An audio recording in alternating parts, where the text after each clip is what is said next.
Bismillahirrahmanirrahim. Assalamualaikum warahmatullahi wabarakatuh. Alhamdulillah, pada kesempatan kali ini saya akan menjelaskan materi mengenai laras dan ragam bahasa Indonesia. Oleh karena itu, kita sama-sama pahami tujuan dari materi hari ini.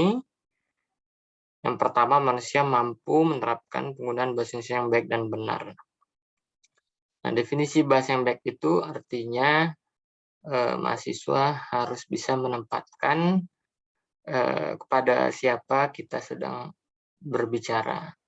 Ya, jadi kita harus tahu situasi dan kondisi bahasa yang kita gunakan. Sementara itu bahasa yang benar itu adalah bahasa yang baku, ya, sesuai dengan kaidah tata bahasa baku bahasa Indonesia. Nah, baik bahasa yang baik dan benar itu digunakan dalam ragam bahasa lisan maupun dalam bahasa tulisan, ya. Yang kedua, mahasiswa menguasai laras bahasa ilmiah menurut bidang ilmunya. Ya, nanti akan kita bahas apa itu laras bahasa. Akan tapi yang kita fokuskan laras bahasa pada bahasa ilmiah, ya, salah satunya, dan berkaitan dengan bidang ilmu masing-masing, ya. Nah, baik, kita langsung saja ya masuk ke definisi. Yang pertama dulu ya tentang ragam bahasa.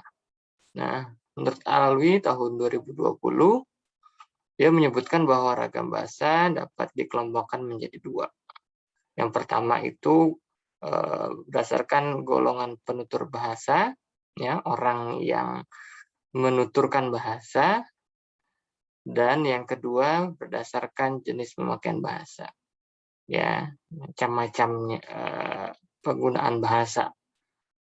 Oke, nah yang pertama ragam bahasa dari sudut pandang penutur, ya, dapat diperinci berdasarkan patokan daerah, ya, geografis ini, ya, kemudian pendidikan si penutur, sikap si penutur, ya. Nah, sikap penutur itu mencakup corak bahasa Indonesia yang masing-masing tersedia bagi tiap pemakai bahasa, ya, gayanya itu, ya. Nah, mungkin nanti penutur ada yang menggunakan gaya atau level bahasa yang apa namanya lugas, jelas gitu, ya. Ada juga mungkin dengan yang santai, ya, tapi tetap sama-sama bahasa Indonesia, ya, baku begitu. Lalu ragam bahasa dari jenis pemakaian, dia penggunaan bahasa itu sendiri. Nah, variasi bahasa menurut pemakaiannya itu bisa dilihat dari topik yang sedang dibicarakan antara pembicara dan kawan bicaranya, ya. Kemudian juga dilihat dari medium pembicaraannya, ya, media ataupun sarana dalam menggunakan bahasa itu, ya, jadi ragam bahasa. Nah, dari kedua hal ini dapat kita simpulkan bahwa ragam bahasa itu adalah sebuah variasi ataupun jenis bahasa yang digunakan oleh si penutur itu sendiri. Kita lanjutkan. Nah, ragam bahasa dalam berkomunikasi perlu memperhatikan hal-hal sebagai berikut, ya. Yang pertama adalah situasi yang sedang dihadapi, ya. Nah, karena itu kita menggunakan ragam yang mana ini, ya? Ketika situasinya dalam lingkungan akademik, ya, maka kita pakai bahasa yang mana, ya. Dalam lingkungan keluarga, masyarakat, itu pun juga akan berbeda.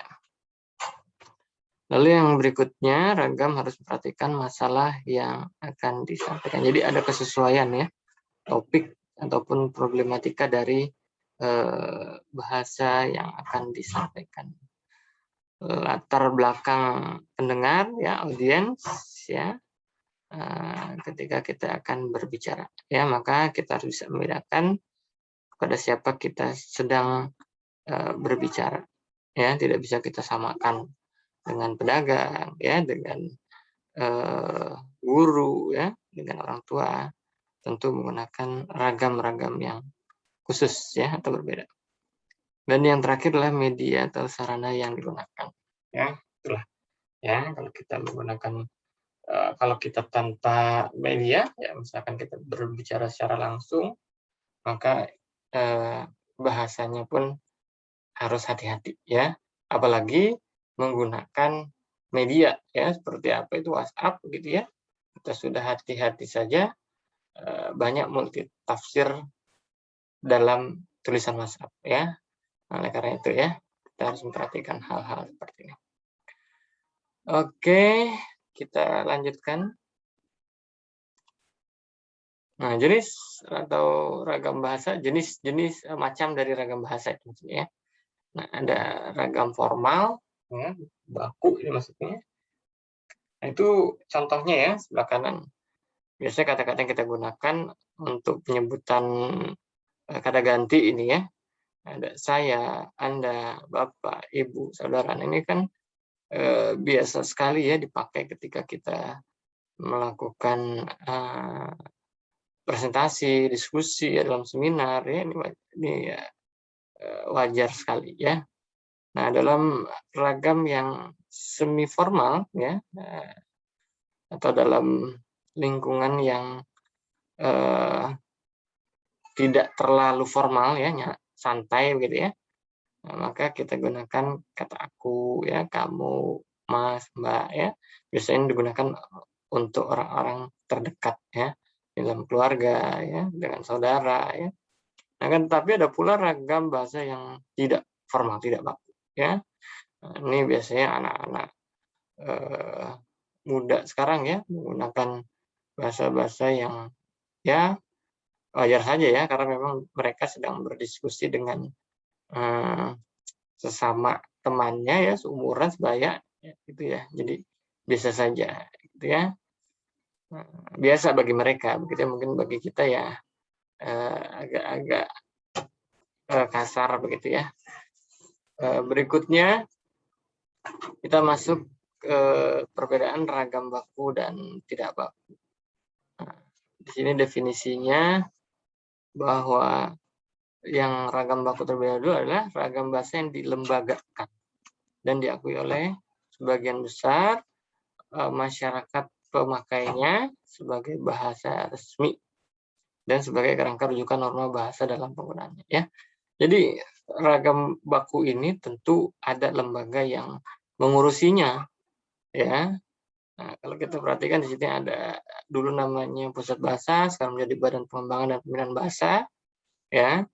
Dan di setiap daerah, ya, provinsi juga ada apa itu namanya, lembaganya, ya, kita kenal dengan Balai Bahasa. Nah, itu tugas, ya, dari lembaga tersebut untuk benar-benar membina bahasa Indonesia, ya, memberdayakan bahasa Indonesia, ya. Dan tidak hanya bahasa daerah, tidak hanya bahasa Indonesia, ya, tapi bahasa daerah pun juga menjadi perhatian badan atau lembaga tersebut.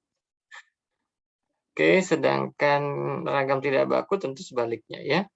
Dia tidak ada lembaga yang mengurusinya, ya, karena untuk apa, ya, masa ragam tidak baku kita kembangkan, ya. Tapi kadang ragam tidak baku itu menjadi celah untuk peneliti, ya, melakukan analisis, ya, dari kesalahan berbahasa itu, ya. Tapi sekali lagi ragam tidak baku itu adalah sesuatu yang dari segi penulisan itu kurang tepat, ya. Lawannya adalah ragam baku. Ya, banyak contoh, ya.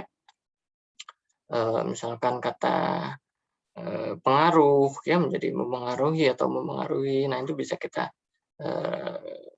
tentukan mana yang ragam baku, mana yang tidak baku.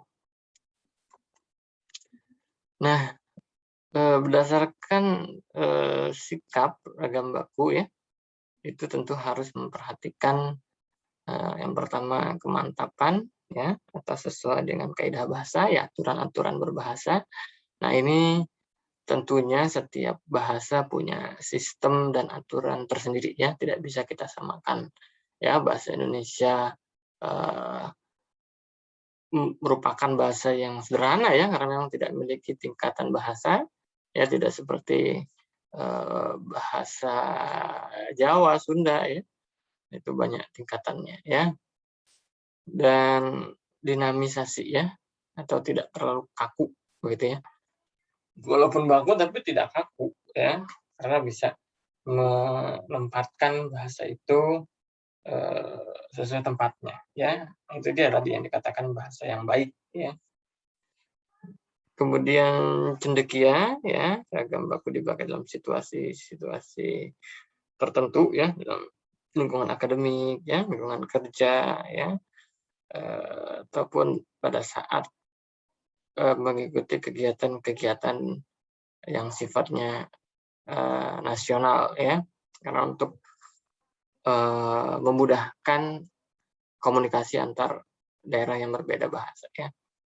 Dan yang terakhir adalah harus seragam ya, pembahasan bahasa agar dapat dipahami oleh setiap orang yang memakainya ya.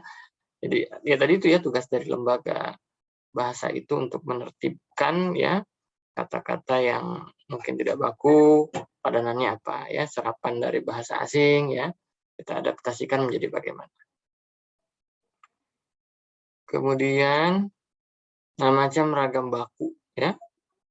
Jadi ada ragam tulis menulis ya, dan ragam lisan. Ya, artinya ada bahasa tulis dan ada juga bahasa lisannya, tapi kedua bahasa tulis dan bahasa lisan itu sama-sama menggunakan ragam baku. Ya, misalkan bagaimana? Ya, dalam bahasa tulis dulu ya, ragam baku digunakan dalam buku-buku pembelajaran ya, buku modul ya, buku tentang referensi atau teori-teori tentang bahasa ya, politik dan sebagainya ya. Nah, jadi semua tulisan dalam atau bahasa tulis dalam buku-buku tersebut ya, artikel ilmiah itu tentu harus menggunakan bahasa yang resmi ya, baku. Sementara itu dalam bahasa lisan ya, ketika misalkan seseorang sedang berpidato ya, sedang mengajar ya, guru sedang mengajar ya, itu ragam lisan dan harus baku ya. Nah, itu maksudnya. Nah, lawan dari ragam baku kita beralih ke tidak baku ya, tadi itu yang tidak dilembagakan itu ya. Nah, jadi ragam tidak baku ini ya secara sederhana bahwa bahasa yang ditulis secara salah ya, tidak benar. Nah, karena itu, karena kesalahan tulisan itu tentu ada pembenarannya. Ya, dan ini nanti akan dibahas lebih lanjut dalam materi tata penulisan kata ya. Kenapa bisa salah ya bahasa atau kata-kata tersebut ya, karena memang tidak sesuai dengan aturan ya, kaidah yang berlaku. Nah, di sini contoh ragam bahasa ya. Nah, ini bukan berarti bahasa Sunda itu bahasa yang tidak baku, tapi kalau kita bandingkan dengan bahasa nasional ya, tentu ini menjadi ragam yang tidak baku. Tapi ketika kita bicara bahasa daerah itu tuh di situ akan menjadi tingkatan bahasa ya, bisa jadi ada bahasa Sunda yang halus ya, menengah, dan mungkin ada yang kasar ya. Itulah bahasa daerah keunikannya ya. Nah, gitu. Kemudian ragam bahasa berdasarkan situasi ya, dari si pemakai. Ya, ada yang ragam formal, semi formal, dan non formal tadi sudah ya. Ya, kalau yang formal itu kan dalam hal-hal resmi ya, kenegaraan, ya, pemerintahan, ya, akademik ya. Semi formal mungkin dalam ruang lingkup yang akrab gitu ya, santai ya, dalam keluarga ya. Non formal ya itu ya, biasanya ini ya anak-anak remaja ya menggunakan ragam-ragam yang non formal ya gitu. Nah, apa sih yang membedakan ragam-ragam tersebut ya? Tentu dari beberapa hal, di antaranya masalah yang sedang dibahas. Nah, ya, maka ini nanti ya tergantung masalahnya masalah biasanya isu-isu nasional ya, maka bisa jadi akan dibahas, dijelaskan menggunakan ragam formal ya. Masalahnya ya tingkatannya misalkan tentang keluarga anak ya, kita gunakan bahasa yang bisa ya. Harus bisa menempatkan ragam bahasa itu ya. Oke, kemudian hubungan antara pembicara dan pendengar ya, tadi saya dan lawan bicara saya siapa, maka juga akan mengaruhi ini ya. Media bahasa yang digunakan ya harus kita bedakan ya ketika kita berbicara langsung ya, berhadapan dengan orang, dengan ketika kita melalui media ya. Nah, apalagi bahasa tulis, bahasa WhatsApp ya, kirim-kirim status mungkin ada multitafsir dari si pembaca ya. Oke, area lingkungan ya, ruang lingkup ini ya, area atau lingkungan ya, sedang berada di mana, ya di daerah mana, itu juga akan berubah ini nanti ya. Tiap daerah maka juga akan berubah ya, tiap tempat gitu ya, dan situasi dan kondisi ya, yang terakhir. Berikutnya ragam bahasa berdasarkan medium ya, media yang digunakan tadi ada ya, lisan dan tulisan. Ya, kenapa lisan juga bermedia? Ya tentu kan ada alat ya yang mengeluarkan bahasa itu ya, suara ya, itu alat artikulasi. Ya, alatnya namanya artikulator ya. Nah, ini tentu akan berbeda ya antara bahasa anak-anak, bahasa dengan orang yang sudah dewasa ya. Kenapa kok anak-anak itu bahasanya kok singkat-singkat, sederhana ya? Karena memang ataupun salah ya, karena memang ataupun ada yang cadel gitu ya, karena memang alat-alat artikulasinya itu belum sempurna ya, belum terbentuk sempurna ya, kita maklumi dan wajar ya. Sama pun tulisannya itu mungkin anak-anak tulisannya masih besar kecil ya, gede-gede ya, karena belum sinkron ya, karena memang ya mereka baru tahap belajar ya. Oke, itu ya. Jadi antara ragam lisan dan tulisan. Dan ini ketika kita menulis juga ada perbedaan ketika kita menjeda ataupun menyampaikannya dengan intonasi yang berbeda. Oke ya. Ya, setelah ragam kita beralih ke laras bahasa ya. Laras bahasa itu ya menyesuaikan ya antara bahasa dengan pemakaian bahasa itu sendiri ya. Nah, ragam bahasa digunakan dengan tujuan atau pada konteks sosial tertentu ya. Jadi bahasa itu juga akan berpengaruh terhadap pemakaiannya ya, misalkan bahasa atau ketika kita sedang berbahasa tapi ketika di lingkungan ataupun berada di bidang tertentu ya, maka itu akan larasnya berbeda. Misalkan ada bahasa-bahasa dalam bidang otomotif ya, dalam bidang kedokteran ya, seperti sekarang ini kan dalam kesehatan banyak sekali istilah ya, ada COVID ya, ada apa itu namanya vaksin, ada apa itu kan muncul lagi ya. Nah itu biasanya ruang lingkupnya atau laras bahasanya mengacu pada dunia kesehatan ya. Jadi banyak sekali ya laras bahasa itu ya. Oke. Nah, menurut Joss tahun 61 ya, laras bahasa itu bisa dilihat berdasarkan tingkatan keformalannya ya.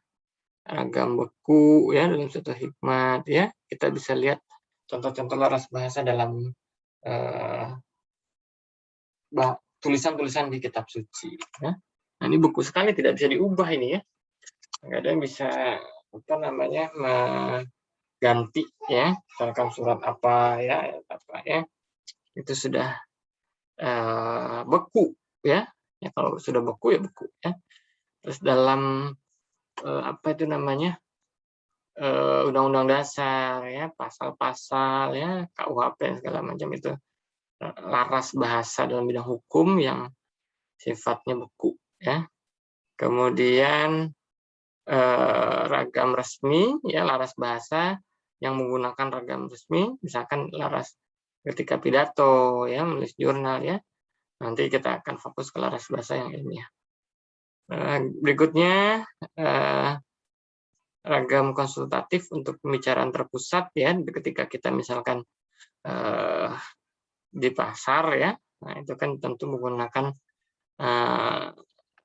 bahasa-bahasa yang ada di pasar, ya, yang khusus begitu, ya.